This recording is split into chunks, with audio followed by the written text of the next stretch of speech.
এসো ভাই, তোমাদের একটা গল্প বলি। সময়টা তখন 2019 সাল। তখন করোনার ভয়াবহতায় সবাই ঘরবন্দি।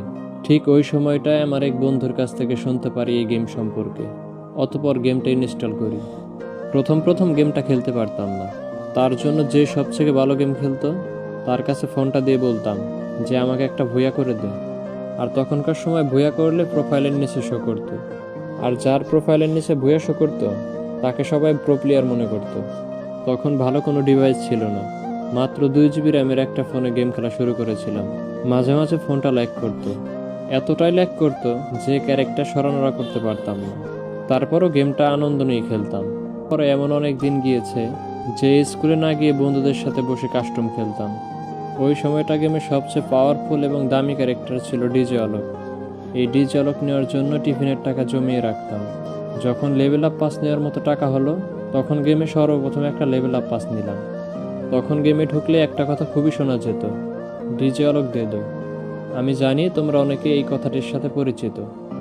তখন ওই সময়টা ভালো মতো গ্লোয়াল মারতে পারতাম না, যার জন্য ব্যাগের সব ওয়াল বন্ধুদের দিয়ে দিতাম।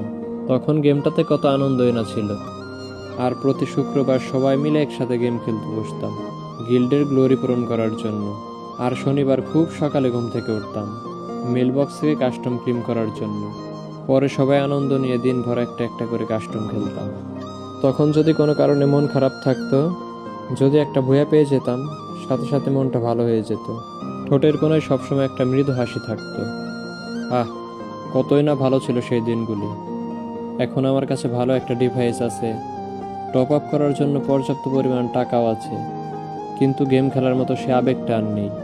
এক এক করে সব ওল্ড টিমমেটগুলো গেম ছেড়ে চলে গিয়েছে। 1 বছর 6 মাস পর পর গেমে লগ ইন করে, আবার গেম না খেলেই চলে যায়। এখন আর কারো স্কিল দেখা হয় না। যার কাছে সবচেয়ে বেশি কালেকশন তাকেই সবাই প্রো প্লেয়ার মনে করে। কিন্তু ওই সময়টা যখন আমরা বন্ধুদের সাথে খেলতাম, আমাদের কাছে কোনো কিছু না থাকা সত্ত্বেও ওরা আমাদের সাথে গেম খেলতো। আমরা ম্যাচে একটাও কিল করতে পারতাম না। তারপরও যখন ভুয়া পেতাম, সবাই মিলে তখন একসাথে আনন্দ করতাম। এখন ফ্রি ফায়ারের সব ফালতু ইউটিউবার দিয়ে ভরে গিয়েছে। সব ওল্ড ইউটিউবারগুলো গেম ছেড়ে চলে গিয়েছে। আমি এখনো সেই 2017 সালে ফ্রি ফায়ার আসবে বলে তার অপেক্ষায় আছি। জানি এই পুরো ভিডিওটা তোমাদের স্ক্রিপ্ট করতে মন চাচ্ছে না। কোনো এক কারণে এই ভিডিওটা তোমাদের দেখতে বাধ্য করছে, কারণ তুমি সেই ওল্ড প্লেয়ার যে কিনা তোমার সবটুকু আবেগ দিয়ে গেমটা খেলতে। হ্যাঁ, তুমিই সেই প্লেয়ার যে কিনা 2017 সালের ফ্রি ফায়ারকে এখনো খুব ভালোবাসো। এখনো সে মিউজিক শুনলে তোমার মন কাঁদে।